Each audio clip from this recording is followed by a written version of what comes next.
Buenos días a todos. Bueno, comenzamos felizmente en este día la primera sesión de nuestro seminario en línea, que lo vamos a hacer en este año en línea sobre los datos enlazados y abiertos para facilitar la educación y la ciencia. En nombre abreviado, como le hemos denominado desde el año 2018 en su primera edición, Olinfer. En este año, bueno, pues con el prefijo de web, tratando de identificar que lo estamos haciendo bajo una modalidad de webinar. Nosotros quisiéramos comenzar, lo vamos a hacer normalmente en todas las sesiones para apoyar a los que participen junto a nosotros, con una instrucción bastante rápida para no robarle mucho tiempo a las conferencistas que hoy nos van a acompañar, de información práctica de cómo proceder y la manera en la que de manera general vamos a trabajar en el webinar. Permítanme compartir mi escritorio para poderles hacer visible una pequeña diapositiva en la cual hemos preparado las orientaciones.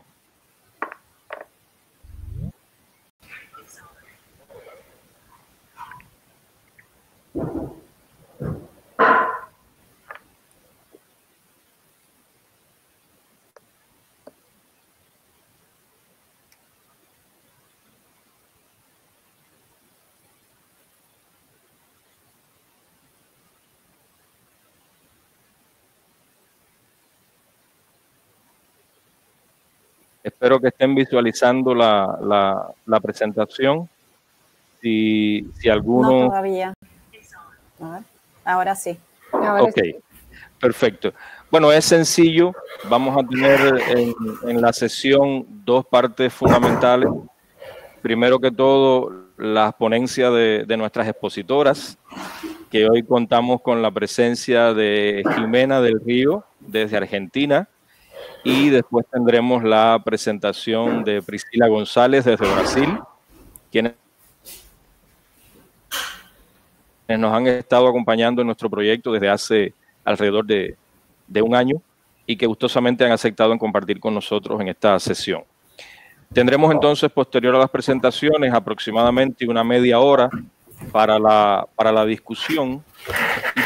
Y para ese momento de discusión es que precisamente queremos organizar el proceso. Los que deseen hacer preguntas sobre las presentaciones que nos harán Jimena y Priscila, les pedimos que los hagan por alguna de las dos vías o a través del chat de la plataforma Jitsi que estamos utilizando o a través del chat que está también disponible en el live streaming de YouTube. Por cualquiera de las dos vías podemos recepcionar preguntas, comentarios, interrogantes que deseen hacerles a nuestras expositoras del día de hoy y organizaremos esas preguntas de alguna manera para que sea mucho más fácil el intercambio. Igualmente queremos recordarles que la sesión que estamos teniendo en este minuto va a quedar archivada de manera permanente en el canal de YouTube y que también va a estar a través del sitio del webinar disponible para que después los que deseen puedan pues revisarla, consultarla y de cualquier manera puedan revisar lo que vamos a intercambiar en el día de hoy. Por lo tanto, yo sin más le cedo la palabra a las expositoras, comenzando precisamente por la primera, la querida Jimena del Río. Adelante, es suya la palabra y disfrutemos entonces de estas dos presentaciones que tenemos hoy. Tengan todos muy buenos días de nuevo. Gracias, Febe. Qué bonito lo de querida. Muchas gracias. Les pido que me digan si se ve mi pantalla para estar segura de que empezamos bien. Se ve perfectamente. Muy bien.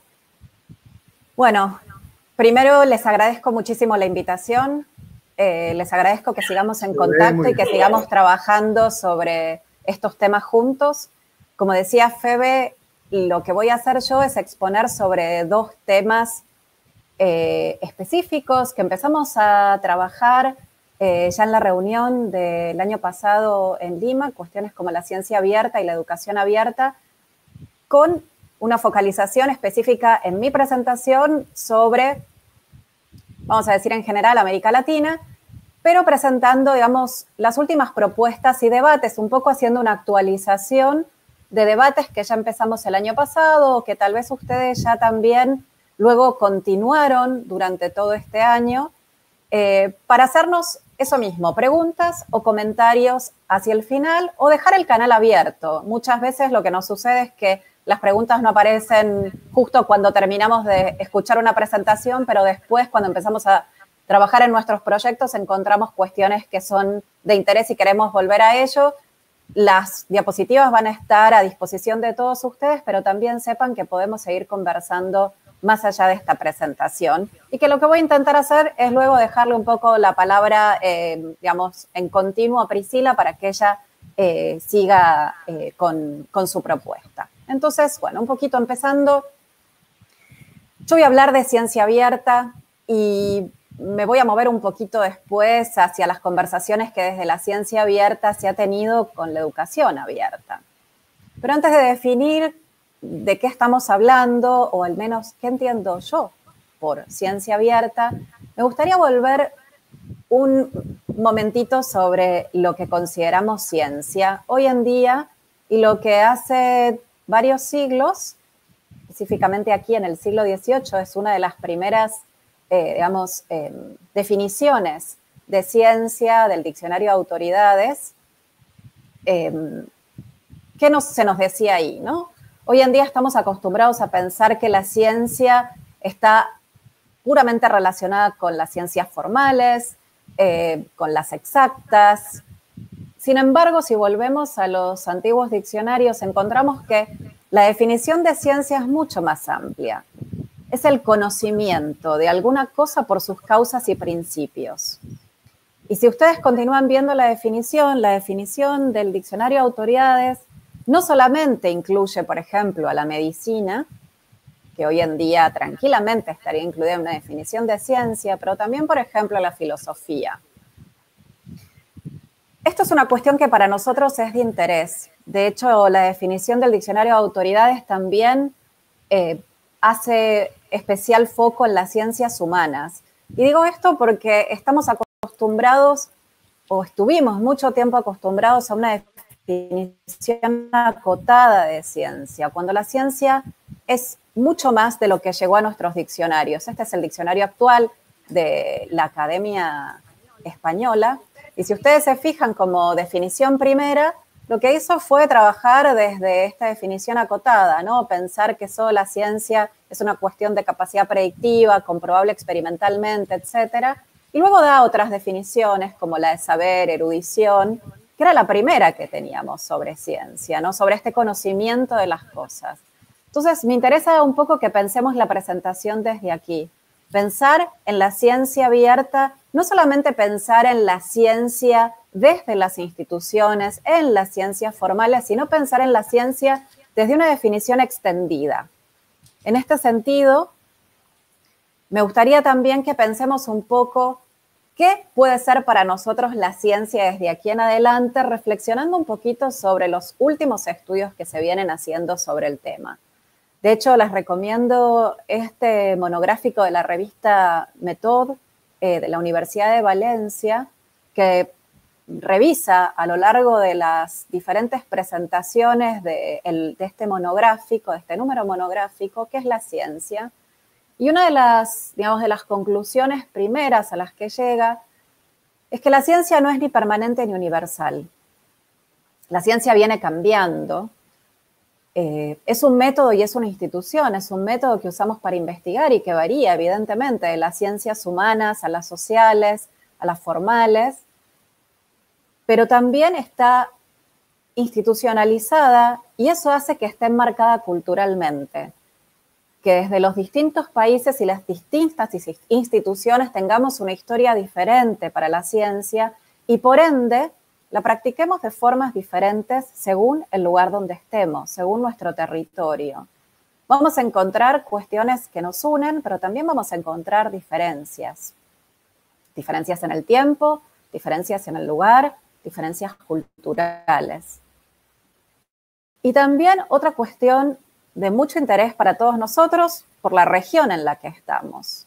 No debemos olvidarnos que la ciencia se ha venido construyendo desde un lugar específico, desde lo que algunos nombran como el norte global, la Europa, el norte de la América, etcétera, pero que otros sistemas de conocimiento fueron diseñados en el tiempo, a lo mejor no retomados por las primeras grandes manifestaciones de la ciencia, como fueron en el siglo XVII las primeras revistas sobre ciencia, como las Transacciones Filosóficas o el Journal des Savants, en Inglaterra y en Francia, donde se construyó un concepto de ciencia, este concepto de ciencia acotado, este concepto de ciencia, digamos, muy ligado a la ciencia nacida y, digamos, que permaneció en la Europa después de la Edad Media, pero que tenemos que pensar que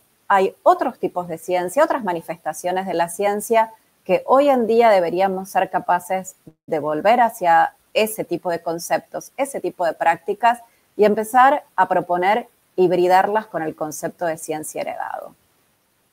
Para eso hoy tenemos una herramienta magnífica. Hoy nos permite aquí que una investigadora que está bien en el sur de la región, en Argentina, puede estar dialogando con investigadores que están en Europa, que están en Cuba, que están en Brasil. Y eso es la web e Internet, ¿no? Que siempre funcionan a la par. No obstante, hemos de recordar todos que la web que tenemos hoy en día, la Internet que tenemos hoy en día, es bastante diferente a lo que hace 20 años imaginó su creador, el creador de la web, Tim Berners-Lee. Berners-Lee pensaba en un concepto de web como un espacio colaborativo donde trabajábamos juntos, donde escribíamos juntos. Lo que pasó luego con la web fue evidentemente que empezó a copiar el sistema capitalista y a reponer dentro de la web el mismo sistema inequitativo que encontramos fuera de ella. Berners-Lee sigue invitando a que reformemos a la web, reformemos el sistema, porque lo que sucede hoy en día, y esta es una red que analiza lo que son los nodos centrales, por ejemplo, hoy en la Internet, y eso nos está mostrando que hay nodos que tienen poder en el mundo y que en este momento centralizan la forma en la que podemos comunicarnos.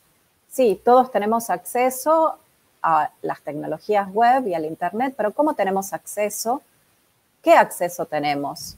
¿Qué tan bueno es y cómo difiere? ¿Y quién nos da acceso? Veamos todos estos nodos donde evidentemente hay países ultra representados y otros infra representados y con muy poca capacidad de conexión.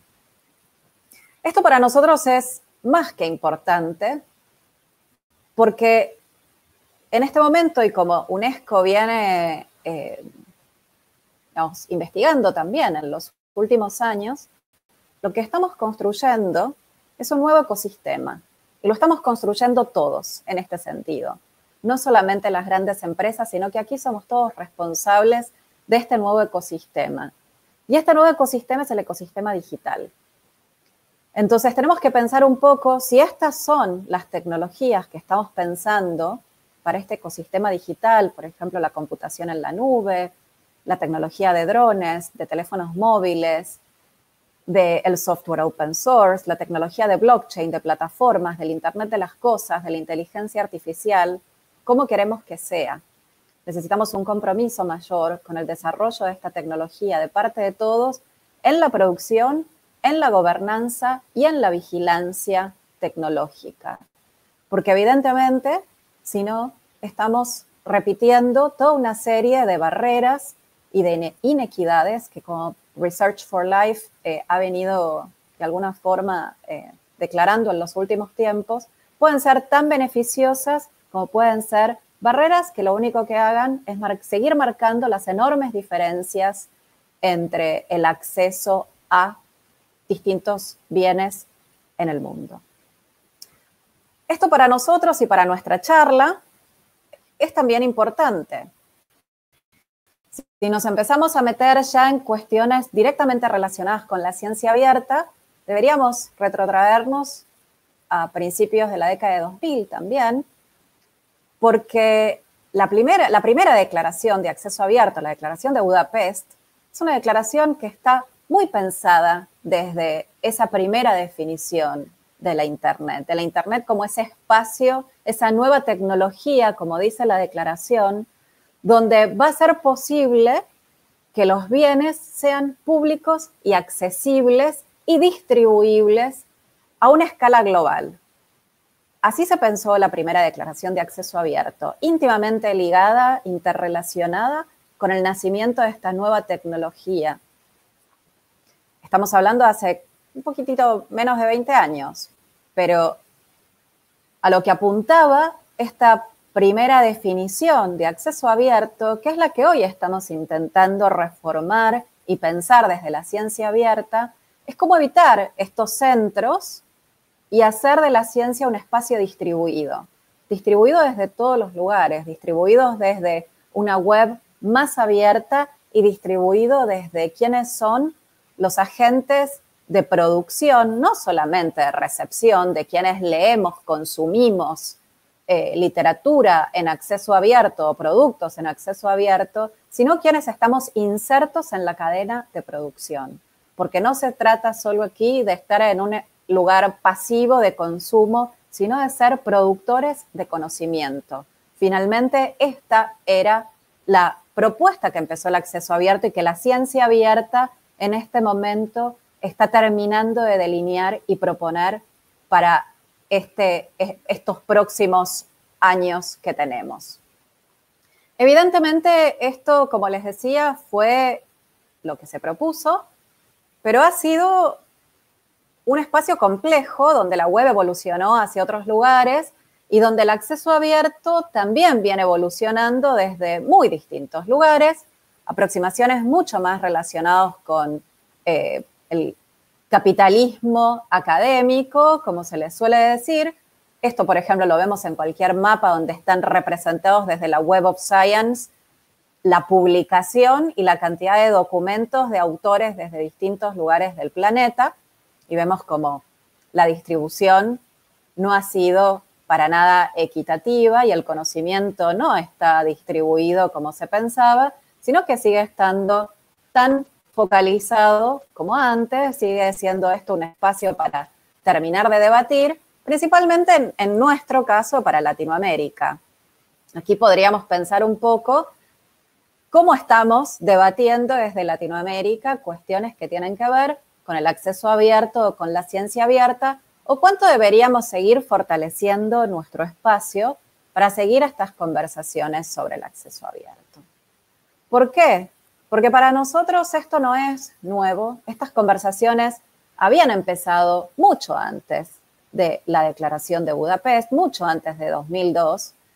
En Latinoamérica, como todos sabemos, tenemos una larga historia de trabajo de la comunidad científica activo dentro de la publicación científica. La comunidad siempre ha sido consumidora, productora y editora, si se quiere. Estos tres roles siempre han ido de la mano en lo que es el campo de la publicación científica en América Latina, a diferencia de lo que ha sucedido, por ejemplo, en el norte global.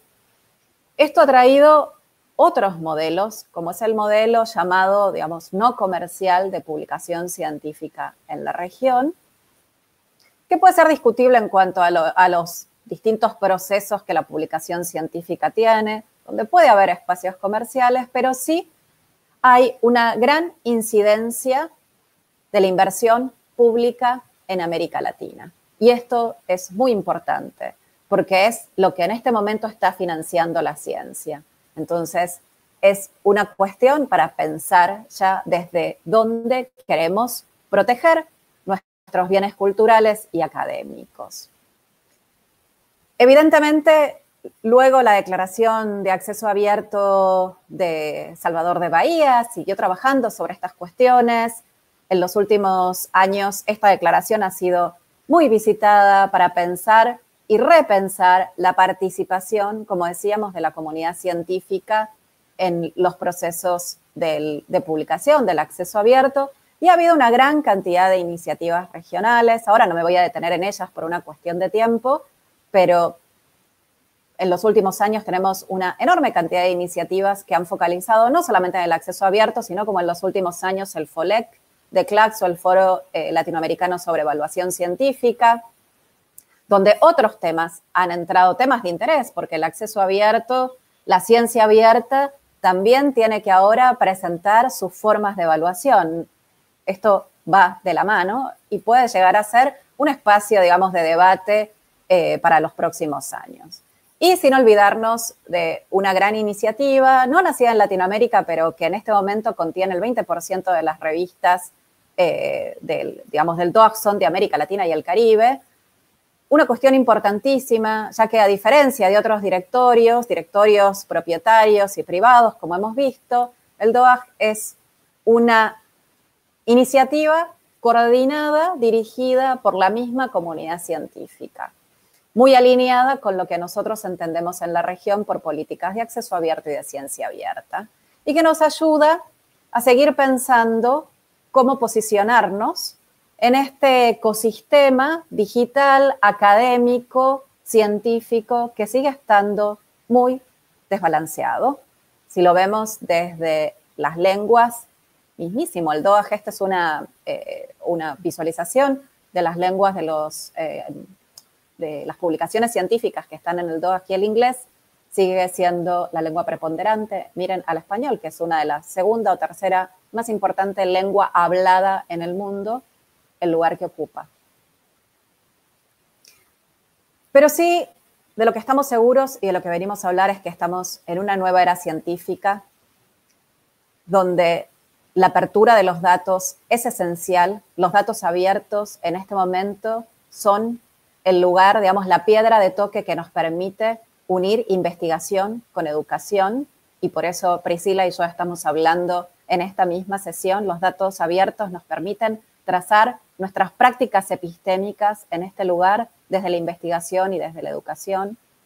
Estamos en un espacio que produce hacia la web, sin más, ya sin escalas, pero tenemos que pensar que hoy en día necesitamos producir ciencia que sea multiformato. Este es uno de los grandes debates, no solamente la publicación científica como artículo, sino como dato, sino en distintos formatos, recursos educativos abiertos, como va a hablar también Priscila en su presentación, etc.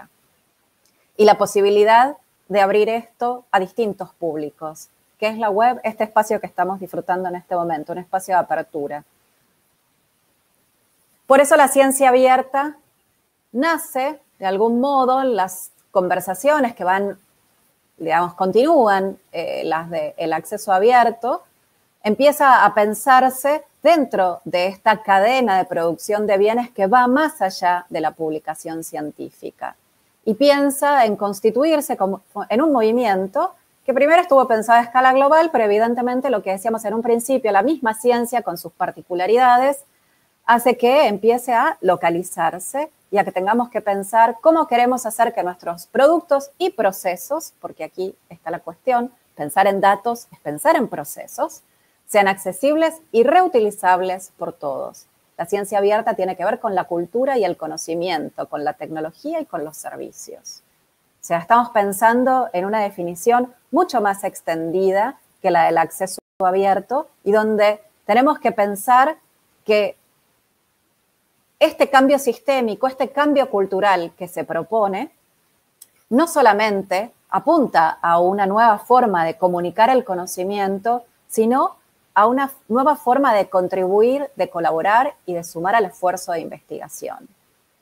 Esto no quiere decir que todos trabajemos en el mismo proyecto, ni que trabajemos todos a la vez y todos juntos, sino que pongamos a disposición no solamente nuestros productos, sino los procesos para que sean reutilizables y así hacer extensiva la ciencia no solamente a los que están dentro de la academia, sino a los que están fuera. Esa es un poco la propuesta de la ciencia abierta. Por eso la ciencia abierta lo que hace es pensarse, como decíamos, a través de distintos procesos. Ya no pensar los productos, sino pensar cómo lo vamos haciendo y qué vamos utilizando. Utilizar infraestructuras abiertas, recursos educativos abiertos, datos abiertos, laboratorios. Pensar en distintas formas de financiación, más allá de las formas de financiación a las que la academia está acostumbrada. Pensar en cómo desarrollar también proyectos que disponibilicen no solamente capítulos, libros, artículos, sino también datos, código, equipos abiertos, que proponga otro tipo de relación con la ciudadanía, por ejemplo, la de la ciencia ciudadana. Y esta zona tan importante para nosotros, que es la de la evaluación abierta, porque la ciencia abierta no existe si no hay una evaluación que permita a los investigadores poder ser parte de este cambio cultural. El Foro Abierto de Ciencias en los últimos tiempos, a través de lo que es la Declaración de Panamá sobre la ciencia abierta, ha venido retomando estos temas. La declaración lo que ha hecho ha sido como, si se quiere, ir hilando todas estas iniciativas de la ciencia abierta y pensando cuáles son los pasos que tenemos que seguir y cuáles son, digamos, todos estos procesos y estas estrategias de políticas públicas, porque aquí hago hincapié también en esto y creo que Priscila volverá sobre esto, porque es muy importante. La ciencia abierta, la educación abierta no se sostienen si no hay políticas públicas, políticas de investigación y de evaluación. Esto tiene que ir de la mano. Y aquí vamos más allá de las propuestas globales. Por ejemplo, ahora está muy de moda hablar de los datos FAIR, pero tenemos que ver cuánto pueden nuestras políticas en este momento ir de la mano de estas nuevas propuestas de interoperabilidad, etcétera, etcétera, y cómo transculturamos, cómo adaptamos estas propuestas a nuestros contextos locales. Para ir ya cerrando mi presentación, solo decirles que uno de los espacios de estos últimos tiempos, hace 2 meses, de debate sobre la ciencia abierta fue la propuesta de la consulta regional sobre ciencia abierta, digamos, organizada por UNESCO y por FOLEC de CLACS, o por el Foro Latinoamericano de Evaluación Abierta, que está online. Ahí tienen el link. Luego voy a disponibilizar las diapositivas para que puedan volver sobre estos links. Pero en esta consulta fue muy interesante lo que sucedió. Yo no sé si todos lo pudieron seguir, pero bueno, los lineamientos eran evidentemente y esperablemente los del acceso abierto, datos abiertos, ciudadanía y ciencia. Y así se dividieron las distintas presentaciones que se pidieron a algunos investigadores, no a todos, en la región. Pero aquí fue muy interesante lo que surgió. Y surgió desde no las propuestas de los presentadores, sino desde la devolución de quienes estábamos ahí escuchando. Uno fue pensar en la región desde sus particularidades, y hablo de una cuestión muy interesante que surgió, y es pensarnos no desde la región como algo monocultural y monolingüístico, América Latina y el Caribe, sino nuestras diferencias. Muchos de los investigadores del Caribe, uno de los lugares donde hicieron hincapié es, bueno, también hay otras lenguas. ¿Qué hacemos con ellas en este contexto pensado desde la apertura? ¿Qué hacemos con el multilingüismo en la región?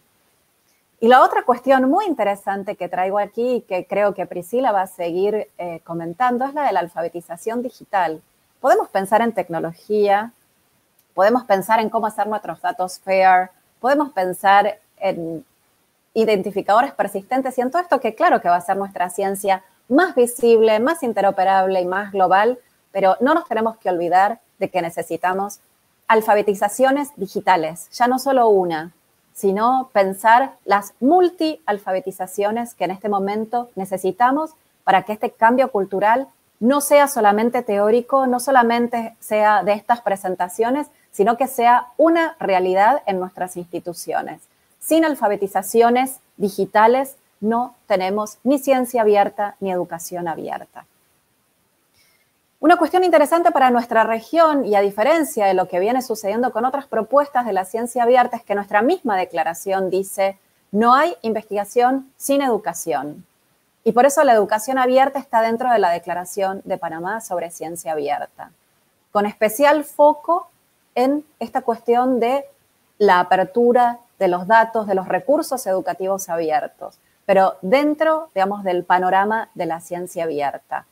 Si la Declaración de Panamá es de 2018, el año pasado, en 2019, el último, digamos, empujón que se le ha dado a todo esto ha sido el de la Conferencia General de la UNESCO, donde se terminaron de poner, digamos, sobre la aprobación, la implementación de recursos abiertos en beneficio de la comunidad educativa de todo el mundo.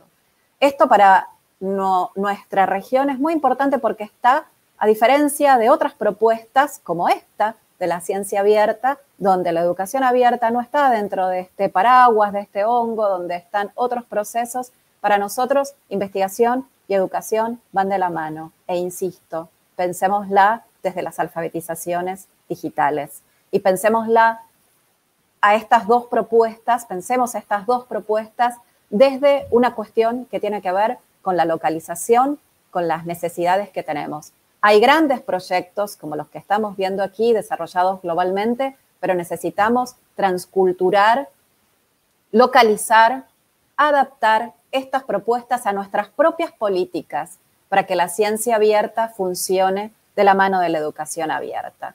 Y para cerrar, me gustaría traer esta última, digamos, esta frase de Leslie Chan, que me parece que es muy iluminadora, y con esto ya le doy el pase a Priscila.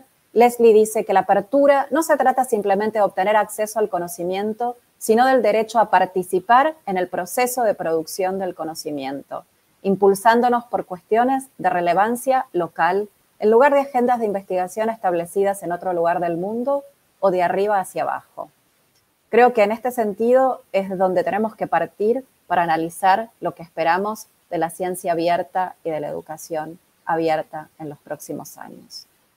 Les agradezco muchísimo la atención y los dejo ahora en manos de Priscila. Muchas gracias. Bueno, muchas gracias, Jimena. Mark, no entendí bien si, perdóneme que hable yo, pero es que Febe está offline por el tema, bueno, él está más o menos aguantando allí, pero no tiene batería casi y la universidad sigue con problemas eléctricos. Entonces, déjame preguntar, ¿vamos a hacer las preguntas que tienen que ver con la presentación de Jimena ahora o vamos a dejarlas para después de Priscila? Al final. La idea al final. Okay. O sea, al final de las dos presentaciones. Sí, sí. Correcto. Entonces, bueno, vamos a darle la palabra a Priscila. Priscila la conocemos todos, Priscila González, que sabemos que es la directora del Instituto Educadigital en Sao Paulo, Brasil, y investigadora de la cátedra de UNESCO. Bueno, tenemos los datos de ella allí. Bueno, Priscila, pues nada, tienes la palabra. Olá a todos e todas, é prazer estar aqui com vocês. Graças por la invitação. Como sabem, sou de Brasil, eu vou tentar falar em portunhol para que me compreendam melhor. Pero a ideia, depois desta maravilhosa apresentação de Jimena, com a ideia geral da abertura em la ciência e em la educação, como temos projetos no mundo todo, pero temos que pensar em nossa instituição. Por onde começar? É sobre isso que vou falar com vocês acá. Vou compartilhar minha apresentação, instante.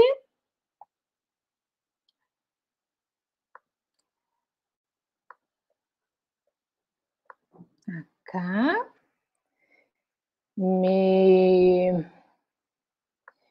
Me comentem se está listo. Sí. Sí, perfecto. ¿Sí? Entonces, soy de Brasil, mi institución se llama Educa Digital y en Educa Digital hacemos la iniciativa Educación Abierta en conjunto con la Cátedra UNESCO de Educación Abierta que se queda en la Universidad de Brasilia.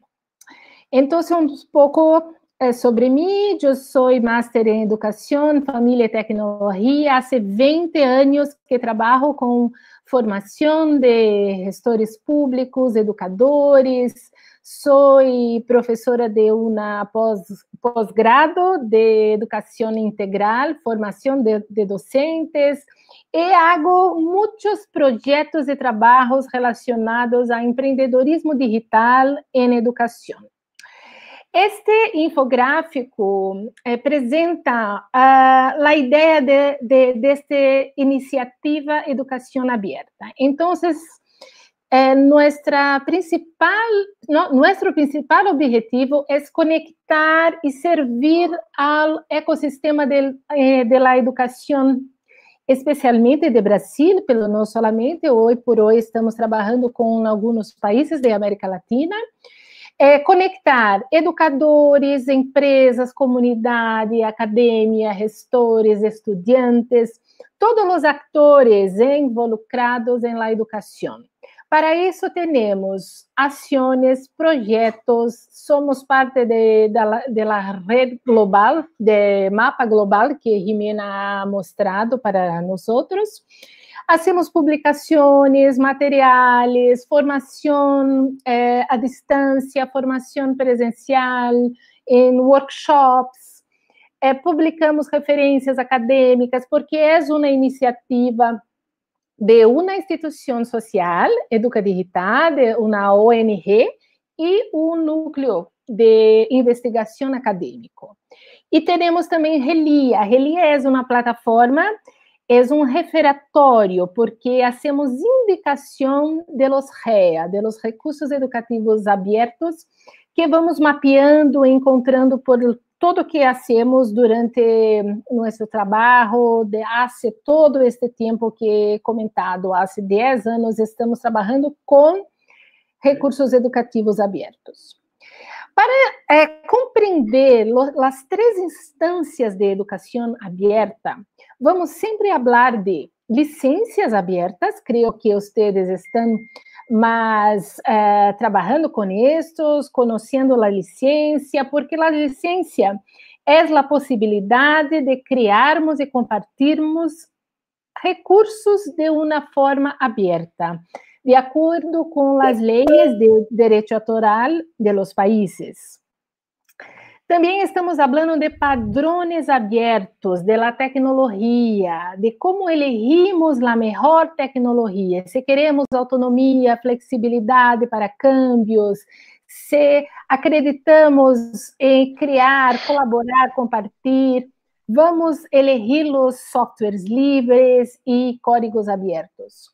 E também, a terceira, são os direitos digitais, que agora, hoje por hoje, com a cultura digital que temos, o acesso à informação, conhecimento e cultura, a liberdade de expressão, como temos que ter cuidado com a privacidade e proteção de dados personais, especialmente de professores, estudantes das instituições. Aqui algumas fotos de nossos workshops, formações. Utilizamos muito o design thinking, desenho de possibilidades colaborativas, que é o pensamento de design, porque invitamos pessoas de diferentes áreas de uma mesma instituição para pensar como podemos juntos resolver um problema, uma situação que é, por exemplo, como implementar uma política institucional. Este livro é o marco para o juego que vou apresentar a vocês. O juego é um remix deste livro que hemos lançado em 2017 durante o 2º Congresso de Unesco de Recursos Educativos Abertos, e agora teremos o juego de la política, porque o juego permite um diagnóstico. A primeira coisa que precisamos fazer para construir uma política é diagnosticar, entender que política temos hoje, para poder planear la política que queremos tener. Entonces, hoy por hoy, estoy muy animada en saber que ustedes van a poder hacer partidas, ¿no? Jugadas del juego. Algunas de las actividades con el juego que hicimos, esta del año pasado en Lima, cuando algunos de ustedes pudieron conocer. El juego está disponible para bajar en los 3 idiomas, portugués, español y inglés. Tanto que el año pasado también estuve en Varsovia en un congreso mundial de policy, de política institucional, y presenté la idea del juego. Del medio fue con personas acá de la Secretaría Estadual de Educación de São Paulo. Bueno, vamos a conocer el juego de la política de educación abierta. El punto de partida del juego es elegir una política a ser analizada.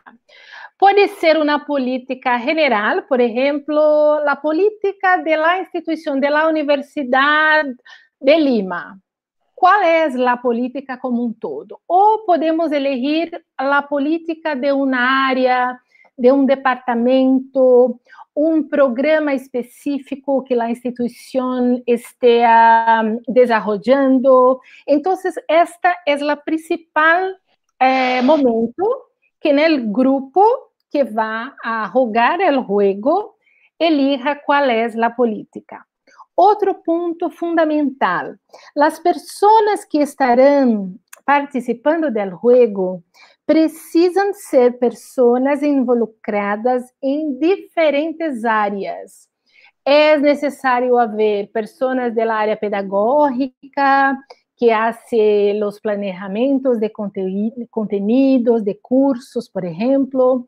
Después, personas de la área técnica, que son responsables por el desarrollo de las plataformas, de la tecnología en general, sea ella interna o contratada, externa, de algún proveedor externo.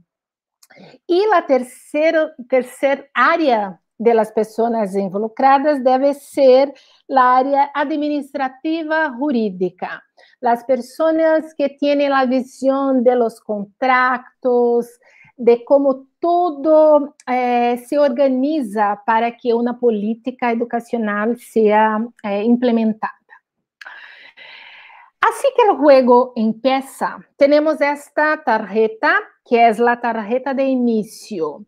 Todo el grupo necesita tener este concepto de educación abierta. ¿Qué estamos hablando? Estamos hablando sobre implementar una política de educación abierta. ¿Pero qué es educación abierta?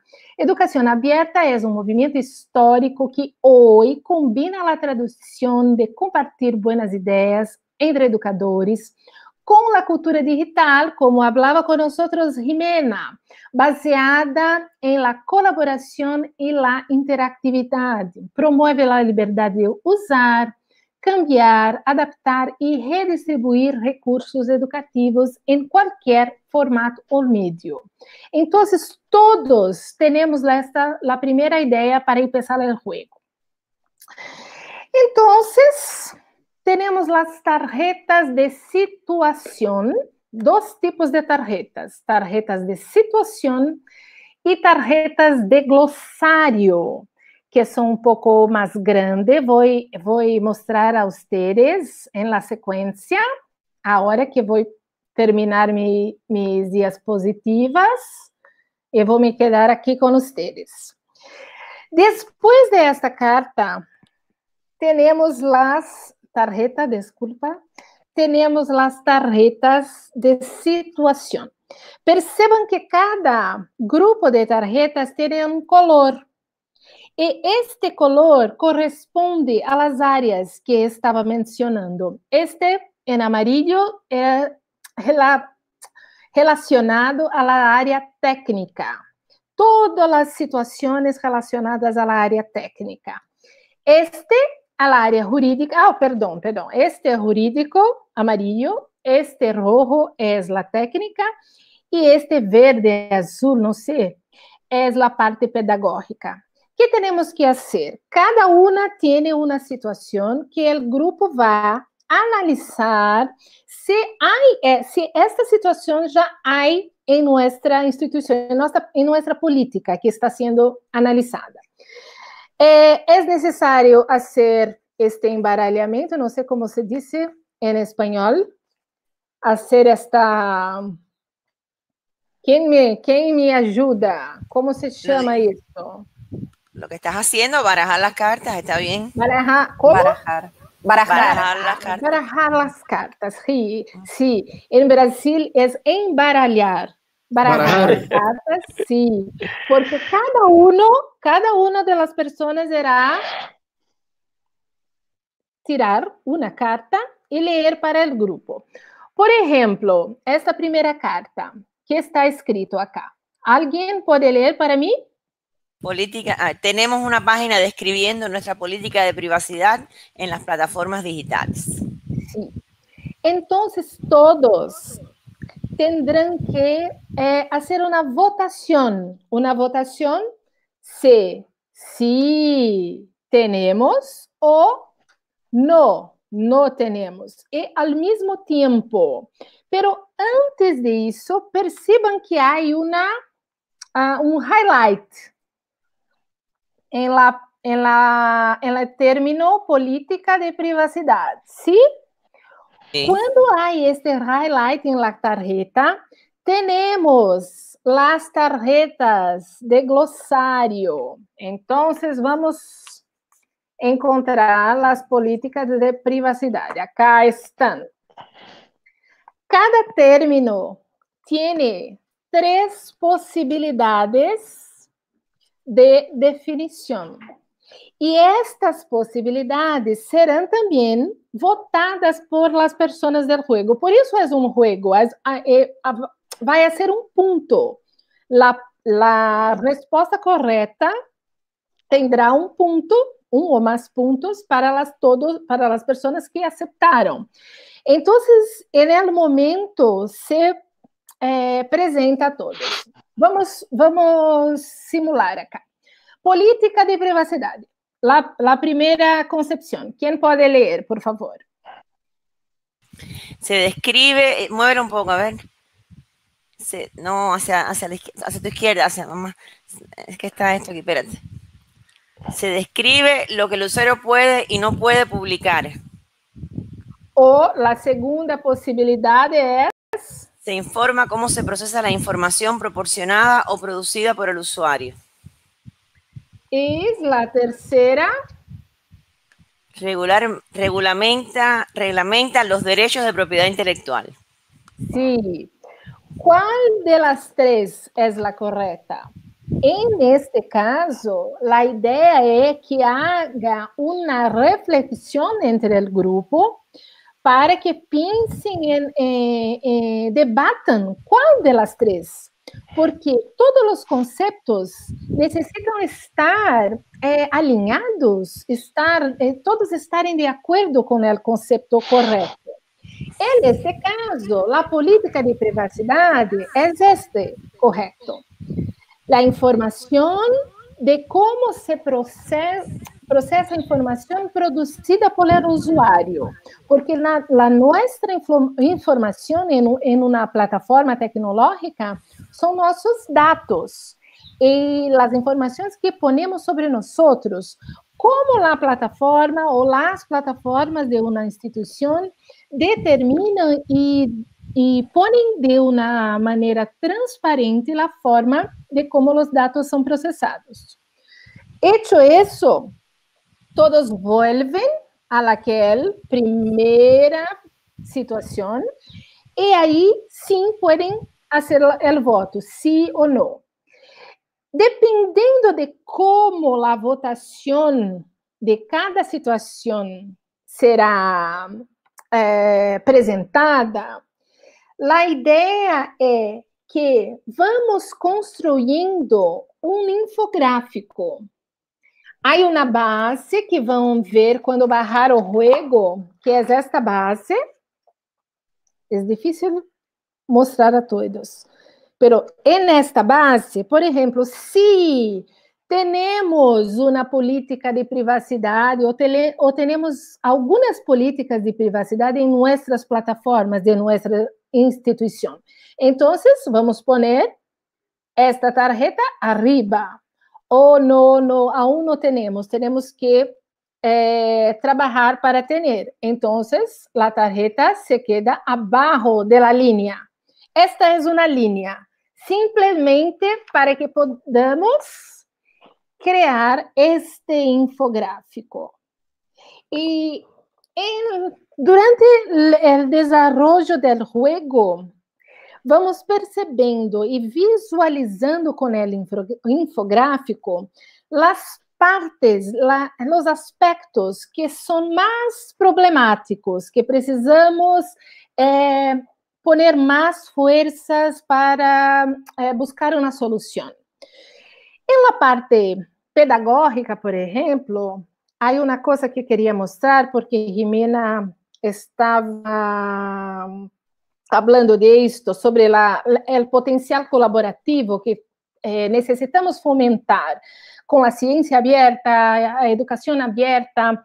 Por exemplo, em nossa política, fomentamos uma curação coletiva e colaborativa dos recursos educativos. Se oferecemos recursos educativos em linha para o público ou para nossos alunos, maestros, professores, ponemos isto, involucramos estas pessoas para trabalhar conosco, para ajudar-nos a fazer uma curadoria melhor de los materiais.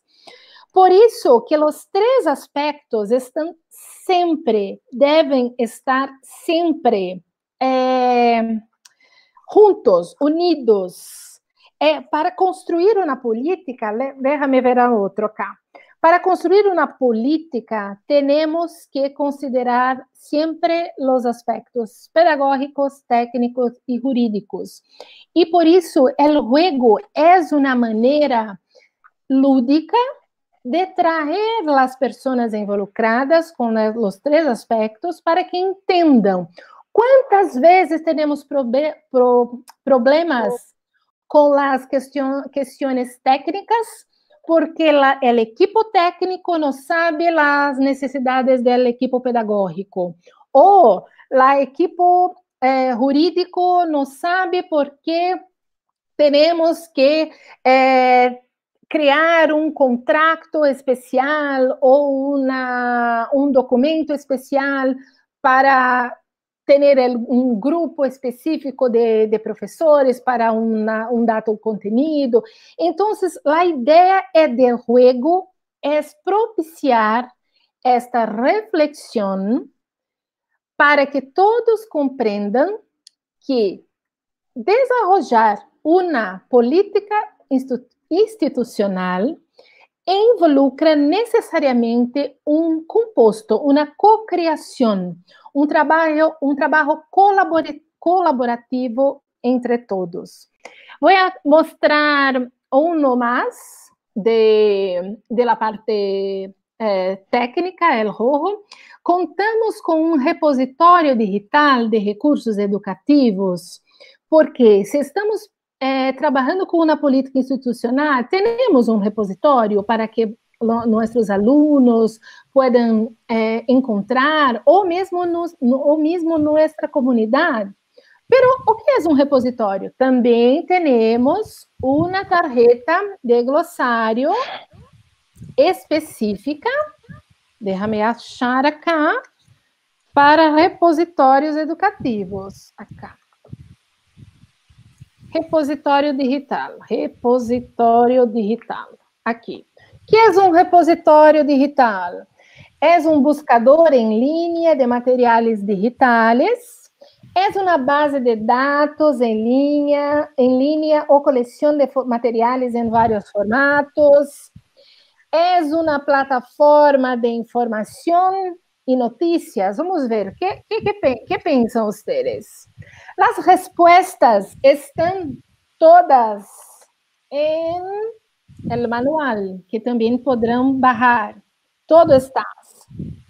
¿Qué piensan? ¿Consiguen ver o no? Vamos a ver.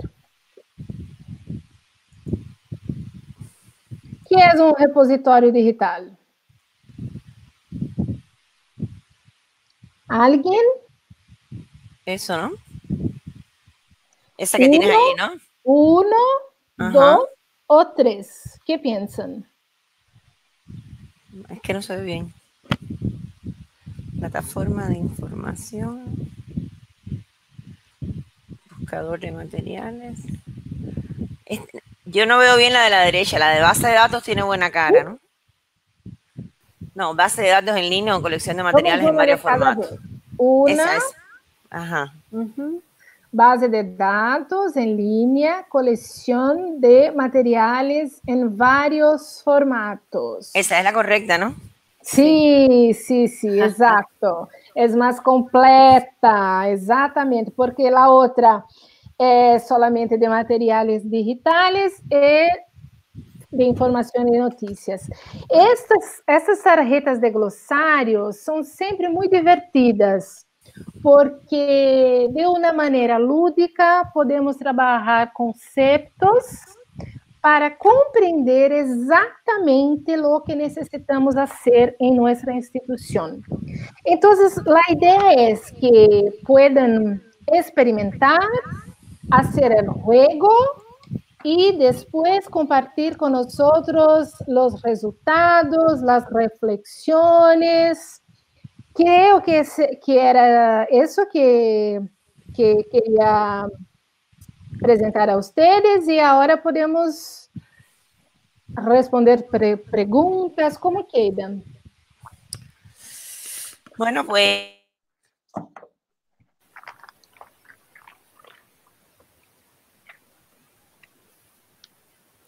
estamos sin...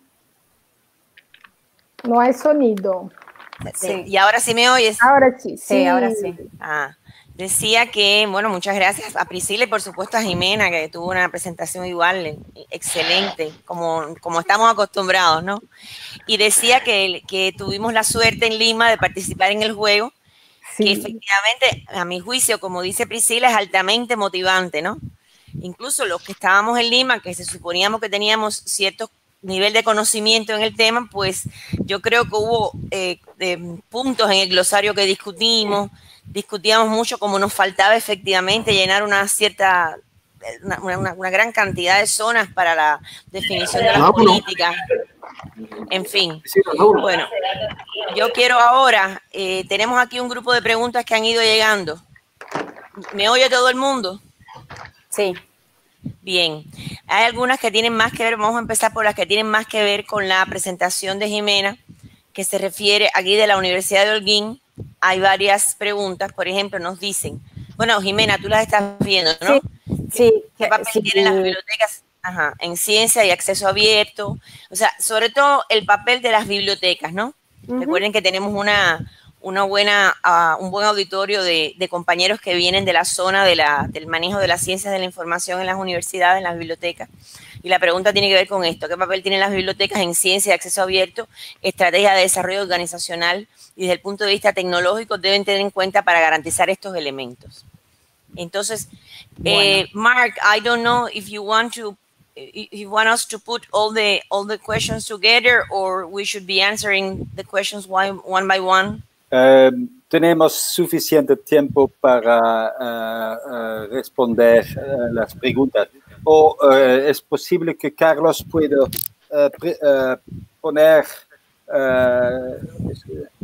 hacer sus preguntas? Resumir quizás. Carlos. Carlos es aquí en la Universidad de Holguín que hay diferentes preguntas. Bueno, yo si quieren voy empezando a responder las que están ya en el chat, si Carlos quiere ir pegando otras y escribiendo, sí. No hay problema. Sí. Me parece bien. Me parece bien, me parece muy bien. Bueno, entonces, respondiendo un poquito a la primera pregunta sobre las bibliotecas, A ver, desde una definición general desde una respuesta, perdón, general para esta pregunta, yo lo que les digo siempre a los bibliotecarios es que si ustedes se fijan cómo se había venido desarrollando el acceso abierto, han sido ustedes los que en gran medida propusieron el cambio, así que esperamos que en el campo de la ciencia abierta sigan participando. Los bibliotecarios, las bibliotecas, si nos remitimos, yo soy filóloga, así que todo siempre lo llevo a la etimología de los términos. Como empecé la presentación, ahora voy a la definición de lo que eran las bibliotecas en la antigüedad, que eran las casas de la sabiduría. Así que con eso les digo todo. Creo que el bibliotecario tiene distintos roles. Si se quiere, hay un rol de comunicación sobre las ventajas de lo abierto, del acceso abierto, sobre recomendar a los investigadores, como por ejemplo decía Priscila, sobre distintas licencias. Muchas veces, y creo que eso en el juego también está, muchos investigadores, profesores, quieren compartir sus trabajos, pero dudan sobre cuestiones que tienen que ver con propiedad intelectual, con derechos para compartir, con licencias Creative Commons. Entonces, creo que ahí, por ejemplo, hay un rol importante del bibliotecario para trabajar, para hacer un nexo entre el espacio de la biblioteca y las opciones de publicación de distintos, no solamente de artículos científicos, sino, como decíamos antes, de distintos formatos. Creo que en ese sentido tienen un rol muy importante y muy activo, ¿no? Que se relaciona también con el activismo en los procesos de apertura en la academia. Tecnológicamente, y bueno, Priscila también en la última pregunta dijo algo que todos sabemos que es importantísimo y que estamos de algún modo todos trabajando en eso con nuestros aciertos y también con problemas, ¿no? Que son los repositorios. Para toda Latinoamérica en este momento, pensar que tenemos este roadmap, este camino abierto de la ciencia abierta, es también pensar no solamente en producir, sino cómo en preservar, ¿no? Porque este es el otro espacio. Si no preservamos, la visibilidad no funciona en un corto plazo, tiene que funcionar en un largo plazo. Entonces, aquí también, como hablaba Priscila, cuentan las políticas, ¿no? Las políticas de desarrollo. Yo, desde lo tecnológico, lo que creo es que tenemos que apostar a repositorios lo más completo posible, pensados en un diálogo global, como ustedes van a ver en los próximos encuentros, de buen uso de identificadores persistentes, de un trabajo con todo tipo de identificadores persistentes, identificadores para datos, para artículos, para investigadores. Creo que en ese sentido es de donde tenemos que trabajar, y desde esta cuestión de que el repositorio no es un espacio de almacenamiento, sino que es un espacio con el mundo. Pensar que los repositorios también tienen que ir de la mano del buen uso, por ejemplo, de las redes sociales. Todos sabemos que los repositorios, y esto lo digo como una simpleza, pero que es esencial, que tienen botones a redes sociales, se comparte el conocimiento de una forma instantánea. Creo que multiplican, yo no me acuerdo cuál era el número, pero era exponencial de la forma en la que se comparte muchas veces. Uno baja un artículo, le gusta y directamente lo que hace es compartir ese trabajo, y a la vez está colaborando con métricas alternativas para ese artículo o formato o lo que sea, o sea, no solamente a nivel artículo, sino cualquier tipo de producción científica. Pero pensemos en ese espacio. A veces repositorio da una definición, si se quiere, bastante como pasiva del conocimiento. No, vamos a dejarlo ahí almacenado. Pero no, tenemos que pensar en repositorios activos para compartir el conocimiento. Creo que ese es un punto donde... Para complementar lo que habló Jimena, sí, es muy importante pensarmos en repositorios, y gostaria de compartir que estamos haciendo un trabajo con la red de Mapa Global de Recursos Educativos Abiertos con Argentina, Colombia, Uruguay y África do Sul, que no es de América Latina, pero está con nosotros. Y estamos haciendo un trabajo de identificación de proyectos, políticas, para poner, añadir al mapa. Y queremos breve, no sé si este año aún será posible o en empezar de 2021, hacer un encuentro con estos bolsistas, becarios, estudiantes que están con nosotros de estas universidades, para que ellos puedan compartir con ustedes esta acción, no solamente de hacer la búsqueda de proyectos, de repositorios, compartir lo que encontraron, cómo son esos repositorios, pero también me gustaría muchísimo que ustedes pudiesen conocer la propuesta de colaboración que estamos haciendo, porque como habló Jimena, tenemos que tornar los repositorios más vivos, utilizables, y también el proceso que estamos, por lo cual preparamos esos repositorios. Entonces, es una iniciativa muy interesante, es la primera vez que hacemos eso con otros países de América Latina, para identificar recursos educativos abiertos. Entonces, mi sugerencia es que próximamente podemos hacer este encuentro con ustedes para hacer este cambio de esa experiencia.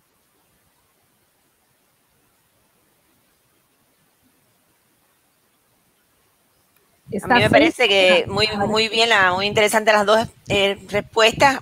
Yo creo que la invitación de Priscila a que conozcamos este proyecto del mapa, pues me parece, y participemos si es lo posible, me parece muy interesante. Carlos, no sé si tú quieres comentar algo. A mí me parece que tenemos un grupo de preguntas que todavía quedan muy interesantes, y como estamos un poquito apretados, aunque Mark dice que hay tiempo, yo creo que la pregunta 2, la que se refiere a desde el tercer mundo, desde la óptica de América Latina, cómo podemos operar para garantizar esta estrategia de ciencia abierta y, bueno, de educación abierta que habló Priscila después. Y me parece que el tema de la propiedad intelectual es uno de los temas más complicados en esta discusión de ciencia abierta. Quizás podías que es la cuarta pregunta que manda Carlos, quizás Jimena podías, si no tenemos tiempo, no quiero quedarme sin la discusión esta del tema de la ciencia abierta y la propiedad intelectual. Bueno, podemos ir nuevamente a dos voces con Priscila. Sí. A ver, por un lado, sobre esta cuestión de a nivel regional, América Latina, yo creo que lo que primero tiene que hacer América Latina es fortalecer sus estrategias. Las últimas declaraciones lo que han mostrado es que hay una enorme cantidad de proyectos en toda la región relacionados con este tema, y lo único que necesitamos es alinear las propuestas y las políticas. Solamente fortaleciendo nuestras propias estrategias, un poco como lo que decía, como cerré la exposición con la frase de Leslie Chan, que me parece muy iluminadora, ¿no? Primero, para poder operar a nivel global, necesitamos operar a nivel regional y pensar cuáles son las estrategias que en este momento necesitamos. De ahí, creo que partiendo de mirarnos a nosotros mismos y pensar cómo estamos trabajando nosotros desde las cuestiones más simples, ¿no? Uno de los últimos trabajos que se hizo desde la bibliometría sobre citas en cielo dio cuenta de que los investigadores en América Latina no se citan, siguen citando las fuentes europeas. Entonces, empezar la alfabetización digital pensando a quiénes estamos citando y cómo nos queremos citar, creo que es un buen punto. Esa es una estrategia mínima. Yo creo que las estrategias tienen que ir de microscópico a macroscópico. Y si no empezamos por ese tipo de microscopía, no vamos a ningún sitio. Entonces, creo que ese es un lugar donde ya dejamos de lado la tecnología y tenemos que empezar a pensar qué ciencia queremos para la región. Eso es lo que yo pienso. Sobre el tema de la propiedad intelectual, evidentemente, claro, que es un tema a debatir, pero la ciencia abierta no va en contra de ningún tipo de propiedad. No es que aquí todos vamos a pensar que regalamos que el conocimiento ya no tiene nombre, ¿no? Que se anonimiza por completo. Esa me parece que es una falsa concepción sobre lo que estamos haciendo. Claro que no.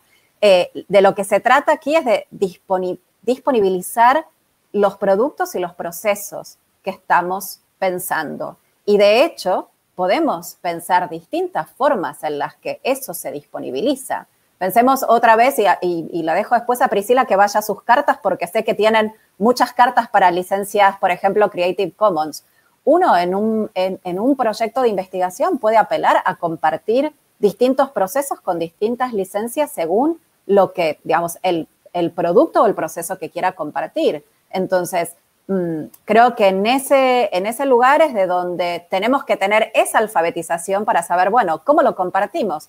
Por ejemplo, en mis proyectos de humanidades digitales, nosotros disponibilizamos una gran cantidad de datos en abierto con licencia CC BY, porque a nosotros nos interesa que los datos que estuvimos trabajando sean reutilizados por otros, porque si no mueren en nuestras ediciones digitales o en nuestros proyectos de investigación. Y es un trabajo enorme que hicimos de curaduría de datos, de publicación de datos en formato texto, etcétera. Pero evidentemente esa es una forma en la que disponibilizamos nuestros datasets para el público. Evidentemente, luego hay otras zonas del proyecto donde se trabaja de otra forma. Pero eso no quiere, o sea, el punto aquí no es dejar de lado, o sea, el investigador, claro que necesita dar cuenta de su trabajo y de esa forma hablábamos de cuestiones que tenían que ver con la evaluación. Creo que aquí lo que necesitamos es pensar cómo queremos compartir el conocimiento y los distintos modos de compartirlo, ¿no? Priscila, no sé si querés añadir algo del tema de las cartas que hay sobre licencias Creative Commons y propiedad, etcétera. Déjame ver. Hay un punto, estoy viendo otras preguntas aquí, pero para complementar lo que Jimena estaba hablando, y cuando el asunto es la propiedad intelectual, y necesariamente para nosotros lo que importa es el derecho autoral, que es una parte de la propiedad intelectual, muchas veces olvidamos como profesionales de educación que somos y muchos profesores de clase de aula, también nos relacionamos con los derechos autorales, porque somos al mismo tiempo usuarios, porque buscamos materiales, recursos para utilizar en nuestras clases, nuestras actividades. Somos intérpretes y hay un derecho autoral en una interpretación, una clase es una interpretación, la forma como presentamos los contenidos para los alumnos, y somos autores. Cuando compartimos nuestro producto, nuestro proyecto por medio de un libro, de un material, esto es una autoría. Entonces, cuando empezamos a nos ver como productores activos en la cultura digital, vamos a comprender más cómo tenemos que nos relacionar con el derecho digital para nosotros mismos y para nuestra comunidad. La segunda parte de la pregunta, no sé si he respondido. Bueno, a mí me parece que de todas formas esto es un tema evidentemente bien caliente, ¿no? De hecho, fíjate que después hay una pregunta de Yailé de Camagüey que se vincula con lo que tú estabas diciendo ahora, y la pregunta sobre justamente cómo se puede prevenir la vulnerabilidad de los gobiernos sobre los derechos digitales, ¿no? Entonces, la creación de una política sirve exactamente para eso, para que todos comprendan cómo hacer con los usos de los materiales internos y externos. ¿Cuál será la política que la institución tiene, por ejemplo, para compartir una producción de los profesores y dos alumnos? ¿Cuál es la licencia más adecuada que la institución irá indicar? Esta decisión necesita ser compartida, reflexionada por la institución. Y claro, siempre de acuerdo con la ley del país, que de manera general las leyes de derechos autorales son muy semejantes, porque es un acuerdo global, ¿no? La Convención de Berna, por ejemplo. A partir de esta convención global, cada país formula su ley. Entonces, hay algunas diferencias del tiempo de dominio público, algunas excepciones que son posibles hacer para la educación. Hay que tener este estudio y la parte pedagógica tiene que conocer esta parte jurídica y la parte jurídica también tiene que entender las necesidades del pedagógico. Esta es la gran innovación que tenemos que hacer. Cómo trabajar con una visión ampliada do que estamos acostumbrados a hacer. Como maestros, como profesores, estamos muy atentos con nuestro contenido, con nuestra rutina del cotidiano. Pero tenemos que entender que estamos en una cultura digital con muchas implicaciones. Ahora, por ejemplo, durante la pandemia, como tuvimos que utilizar as plataformas digitais e que plataformas são estas? Estamos utilizando plataformas de empresas Big Techs que estão utilizando nossos dados, os dados de nossos alunos. É isso que queremos? Ou vamos criar nós uma plataforma específica? Porque se temos uma plataforma, podemos utilizar com as exceções da lei mesmo um conteúdo que não tenha licença, pero utilizamos este conteúdo para nossa classe, naquele momento, para nossos alunos. Isto é possível, pero não quando estamos em uma plataforma pública, que é comercial. Temos que trazer esta reflexão para nossa instituição. E agora, em la pandemia, isto ficou evidente. Excelente. Sí, y solo quiero añadir una cosita más a lo que dice Priscila, porque quedó una pregunta sobre financiación que también me gustaría responder. Creo que lo que dice Priscila es muy interesante porque aquí se juntan dos cosas, ¿no? El derecho de autor, pero también el derecho digital. Y derechos digitales tenemos todos. Y lo que decía Priscila sobre la cuestión de la plataformización de la vida es muy importante porque mientras estemos haciendo un mal uso como ciudadanos, ya ni siquiera ni como alumnos, ni como profesores, etcétera, como ciudadanos de las plataformas que utilizamos, no vamos a estar ni siquiera pudiendo llevar a nuestro trabajo esta cuestión sobre los derechos autorales en la era digital, que es otra cosa, ¿no? Entonces, creo que ahí hay una cuestión que empieza por saber, bueno, cómo usamos las plataformas, qué datos estamos regalando en Facebook, etcétera, ¿no? Cuando estamos interactuando como ciudadanos día a día con las plataformas. Si vamos a pensar, y vamos a pensar en toda esta cadena que llega a la producción científica y a los procesos para compartir la producción científica, ¿no? Con distintas licencias o con distintos modos de compartir el conocimiento, también tenemos que pensar cómo compartimos día a día nosotros los datos en las plataformas. Lo que decía Priscila es muy importante. Si algo nos puso el COVID como desafío es pensar quiénes somos en el formato digital todos los días, ¿no? Porque quedamos expuestos a este tipo de rutina muchísimo más que antes. Entonces, es un momento de pensar y no enfrentar y no pensar estos debates desde lo candente o desde el debate, sino pensar cómo seguimos de ahora en adelante y para qué nos va a servir interactuar en este medio. Eso lo quería agregar, pero había quedado una pregunta sobre fuentes de financiación que me parece interesante, por eso lo mencioné. Hoy en día, claro, uno de los problemas que tenemos a veces es que tenemos que salir a financiar nuestras investigaciones y es complejo. En este momento muchas universidades, de hecho esto nos pasa día a día a los argentinos en nuestro país, estamos sujetos a, bueno, que proyectos que por cuestiones de este contexto COVID no han salido, etcétera.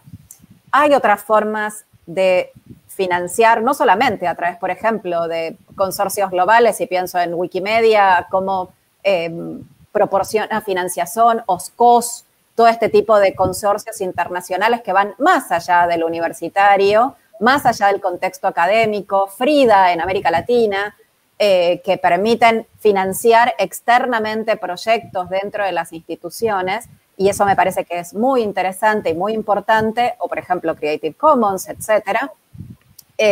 Creo que las fuentes de financiación evidentemente se modifican de país a país y esto no es una cuestión que se repita en todos de la misma forma, pero hoy en día se pueden buscar alternativas como estas o como otras dentro de, por ejemplo, ONGs, etcétera, para financiar distintos proyectos. Y esto también nos ayuda a pensar nuevamente cómo estamos pensando la investigación. Pensar en que tenemos que adaptar nuestro proyecto de investigación a otras fuentes de financiación relacionadas con la sociedad, de alguna forma y, digamos, retroactivamente nos va a ayudar a pensar cómo formular un proyecto de investigación no solo dentro de la universidad, sino para toda la sociedad. Muchas gracias, Jimena. Teníamos una pregunta de Giovanni, no sé si la puedes ver ahí. La pueden ver ambas, que se refiere a qué criterios consideran válidos para establecer un equilibrio entre la actividad de bibliotecas y el derecho de autor o titulares del derecho de autor. Un poco se relacionaba con lo que ustedes estaban diciendo, pero ella especifica equilibrio entre actividades de la biblioteca y los derechos de autores o titulares de derecho de autor. ¿Quieren alguna aclaración sobre la pregunta o se entiende? Creo que es una pregunta sobre la disponibilización de los libros de la biblioteca, ¿será eso? ¿O qué sería la actividad de bibliotecas? Sí, dice Johnny que sí, que se refiere a eso. Disponibilización de los libros. Por ejemplo, creo que desde Brasil, nuestra ley permite que las copias de pequeños trechos, pequeñas partes de los libros, creo que eso es común en las leyes. Y piensen que ahora, durante la pandemia, los cursos de literatura, por ejemplo, de lengua, no pudieron hacer eso. Muchos alumnos sin conexión no tienen cómo tener el libro para leer. Lo que hacer? Hay un curso de literatura y los alumnos no pueden ir a la biblioteca y los libros no están disponibles. La universidad estaba intentando entrar en contacto con los editores para pedir la autorización que durante la pandemia puedan disponibilizar el archivo digital de los libros. Es una actitud. Otros profesores, por ejemplo, tienen el libro y disponibilizan para sus alumnos en una plataforma específica de la institución, porque necesitan de aquel material para el aula. El aula, sí. Entonces, a depender del trabajo de la actividad bibliotecaria, y ahora con la digitalización, hay que involucrar a las personas, las profesionales de la biblioteca en la discusión también. Porque antes no había la licencia, hoy hay muchos libros que tienen licencia, pero hay también los clásicos en dominio público y hay el derecho a educación, no solamente los derechos digitales, pero el derecho a educación.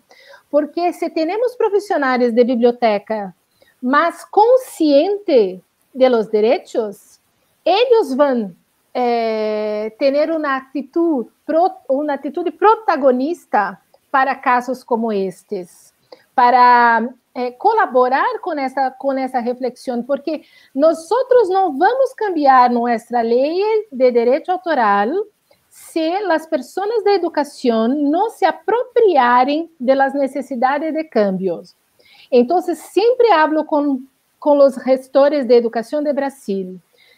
A educación está siempre apartada, ¿conocen esta palabra? Distante, apartada de las discusiones actuales, relacionadas à cultura digital, a los cambios de las leyes. Temos que estar participando, entendendo o que se passa, porque esta é a nossa sociedade, nossa cultura.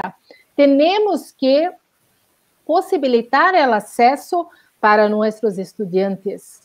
E então, creio que a atividade das bibliotecas necessita ser atualizada, aprimorada nesse sentido.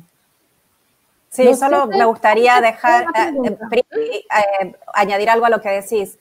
Creo que el camino del acceso abierto en América Latina estuvo siempre muy focalizado a la publicación periódica científica y en ese sentido todo se vino haciendo un camino enorme sobre la disponibilización del conocimiento de los académicos, que se dejó de lado para la cuestión de las editoriales y los libros, etcétera. Creo que las dos conversaciones en este momento tienen que ir de la mano.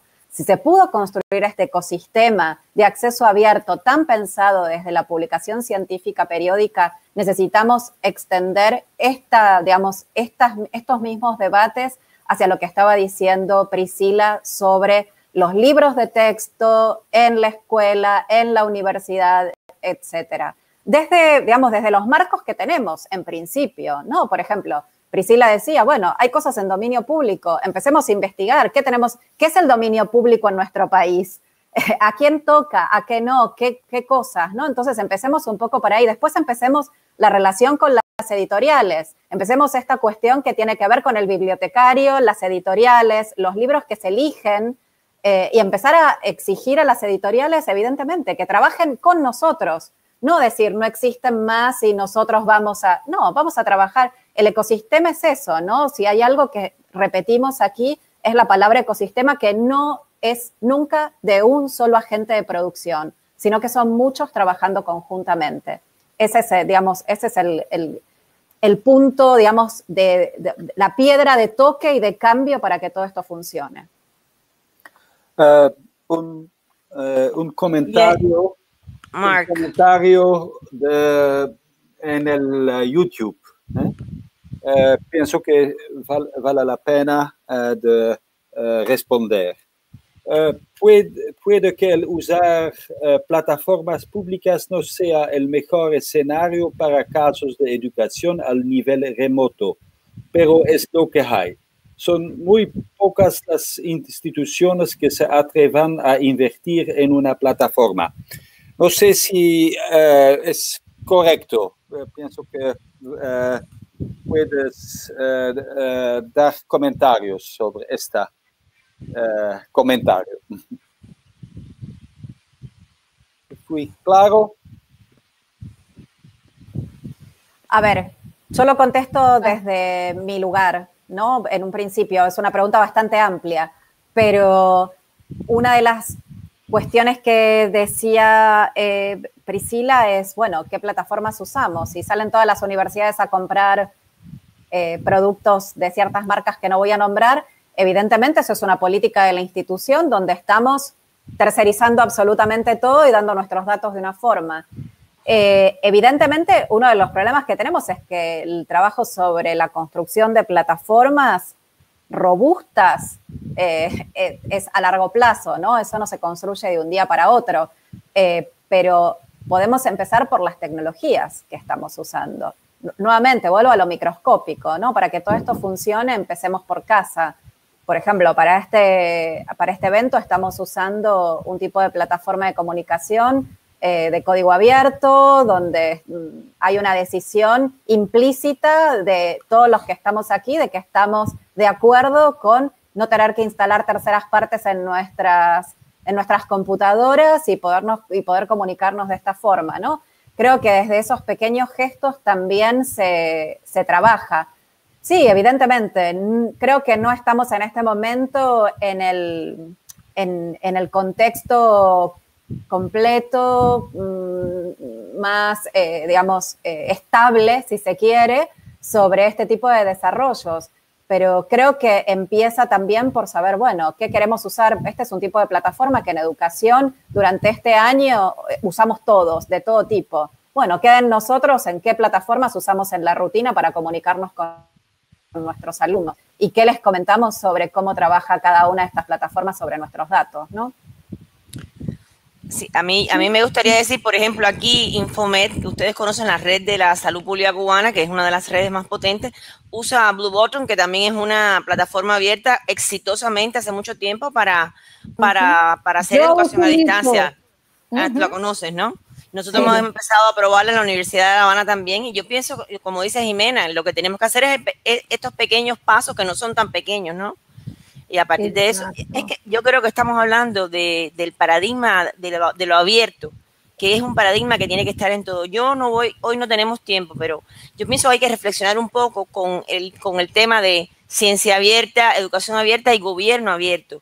Porque al final no nos podemos quedar solamente en nuestras instituciones. O sea, esto va hacia la sociedad y significa, por lo tanto, el paradigma del gobierno abierto en general. Tú hablaste, Jimena, de ciencia ciudadana, y ese es un tema de gobierno abierto, por ejemplo. O sea, yo creo que en algún momento tenemos que tener en cuenta también esta dimensión de gobierno y tecnológica al mismo tiempo en estas reflexiones, ¿no? Sí, es que si no hay incidencia y no hay políticas conjuntas, nada de esto funciona. Sí, estoy completamente de acuerdo. Tiene que haber políticas, ¿no?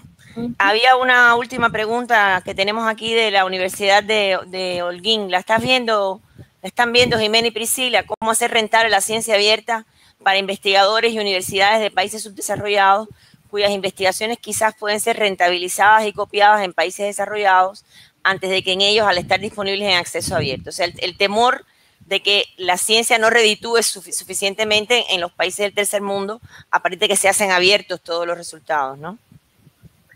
Esto es un mito, vamos a hablar, es un mito que es muy común, de que poner abierto un material, una investigación, que otros países, otras instituciones podrán utilizar comercialmente. Primeramente, puedo decir que esto no acontece. Estoy hace 20 años intentando, incluso algunas veces, hacer la traducción de las cosas que hacemos para el inglés, por ejemplo, pero ellos no creen que nosotros de América Latina podemos tener algo tan importante, de tanta calidad que eles vão copiar. Não há isso, não há. Nem digo copiar, pelo utilizar. Oh, que lindo! Eu sou de, não sei, me perdona, Mark, pero é isso que estou acostumbrada. As pessoas de los países de Europa, de Estados Unidos, não acostumbram mirar nuestras produções como produções que puedan ser remixadas, utilizadas em suas universidades. Isto não acontece. Então, em minha opinião, quando hacemos o acesso aberto, temos que fazer pensando para compartilhar com nós de nossa região, em primeiro lugar, porque temos muitas coisas increíbles acá, como ha dicho Jimena, não hacemos la citación, não hacemos consideración, estamos sempre poniendo lo que es fuera de América Latina como importante e bien sucedido, não estamos acostumbrados a valorizar nuestras produções.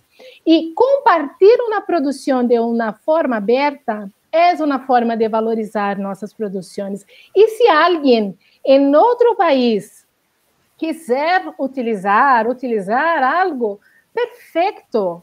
Temos que mirar isto como uma, como vou dizer em espanhol, um privilégio. É muito bueno. É bueno para outros que podemos exportar nossos saberes. Porque se hicimos uma vez, poderemos fazer outras vezes. Temos que confiar em nós mesmos. Não sei se me compreendem. Este é um mito muito grande de que tudo que vamos poner de uma maneira aberta, temos que controlar e não compartilhar. Y la lógica es completamente otra. Sí, solo para completar lo que decís, Priscila, creo que uno tendría que pensar, si estamos pensando la ciencia no va a ser rentable de ahora en adelante, ¿cuándo era rentable? ¿Y cómo era rentable? ¿No? Entonces, pensemos primero en eso. En algún momento fue rentable y qué renta dio y cómo la daba, ¿no? Entonces, creo que el punto es ese. El punto no es, e insisto, el punto no es invisibilizar al autor, al académico, al investigador. Eso es imposible para todos. Claro que todos aquí estamos trabajando. Yo soy Jimena, me preparé esta presentación. Evidentemente son slides que yo hice, yo se las comparto. Bueno, reúsenlas.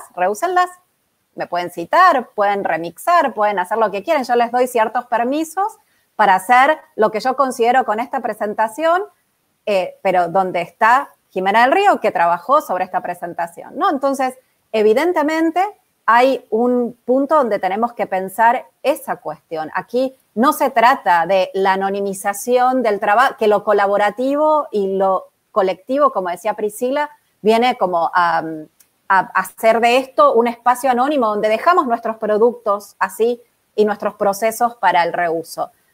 Para nada. Eso no es a lo que apunta la ciencia abierta, pero vuelvo a poner un ejemplo. Imaginen que aquí tenemos un proyecto de investigación. Nosotros estamos en un proyecto de investigación y queremos que el mundo conozca nuestro proyecto de investigación. ¿De qué vive un investigador sino de que otros sepan lo que hizo y de su trabajo? Al final nosotros estamos haciendo esto. La ciencia, como dice Latour y como decía Latour, existe porque están los otros, el par, ¿no? Y los otros que nos leen y nos rehusan.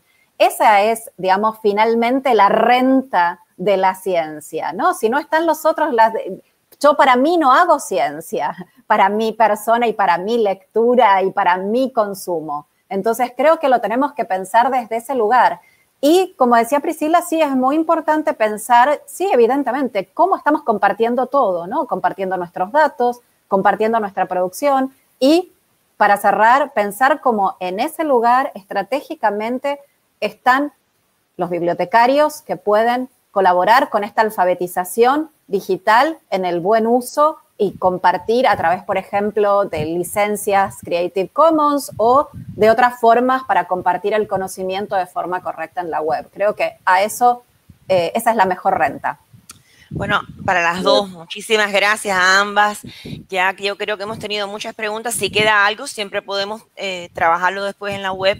Mark, I think we're finishing, yes? Sí, debemos un poco hablar de las sesiones de la próxima, de esta semana y de la próxima semana. Una sesión será muy interesante sobre los datos abiertos, pero también los patentes abiertos en la próxima semana. Y vamos a hablar de software libre, de software de soluciones técnico también. Y de esta sesión es posible de preguntar, de usar el foro para, si tienes comentarios, preguntas después de esta sesión, es posible de ponerlos en el foro del página web. Pero pienso que fue una muy interesante sesión. Gracias a Priscila, gracias a Jimena, gracias a Alina para moderar todo. Bueno, muchas gracias a todos. Y entonces, yo creo que ha sido excelente que cómo comenzamos este webinar con las dos presentaciones de Priscila y de Jimena. Entonces, bueno, ya saben lo que dijo Mark. Podemos seguir poniendo criterios, preguntas, tanto en el canal de YouTube como aquí. Y nos vemos entonces, Mark, en la próxima webinar. ¿Yes? Es muy importante de jugar el juego al final. Oh, yeah. Es el más importante. La próxima semana los 5 universidades van a jugar, pero otras instituciones pueden jugar también, presentar el próximo lunes si quieren.